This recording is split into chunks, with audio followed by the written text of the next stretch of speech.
Pas përfundimit të foltores të Sali Berishës, kryeministrisë ju drejtua edhe Adriatik Lapaj, i cili shmangu protestat me muzikë në regjime podium dhe në mënyrë simbolike, ul në një karike përpara godinës qeveritare i vetëm.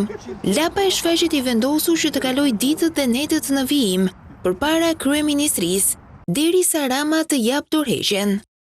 Protest përballë Edi Ramës, i cili duhet dorëhiqet, i cili ka marrë në sulm drejtësinë e në datë 12 gjykata kushtetuese duhet të shprehet.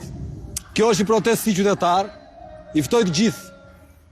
Është simbolik kjo nisje i vetëm dhe do jem këtu ditë-natë pa ndalim, jo duke ikë në shtëpi, jo duke ngrënë dreka, duke dalë në televizor e pastaj duke ardhur për të protestuar një herë në kaq. Nga sot do vazhdojmë dhe uroj që këtu të ketë qindra e mira qytetar në ditën të vazhdim. Në orët e vona të natës, Lapaj pati një tjetër komunikim me qytetarët në rrjetet sociale, u akuzon shefin e ekzekutivit Edi Rama për presion dhe gjykatës kushtetuese. Qa bëjnë diktatorët më shumë? Ja këtë bëjnë. Përdorin resurset e shtetit për të mbajt pushtetin. Këtë po bën dhe ky, i pangopur. Po i thot që nëse ju i thot, nuk ma ktheni mua në punë zonjën Pauku, ju na pengoni qeverisjen. Ua, po pse se shkarkon ky atë?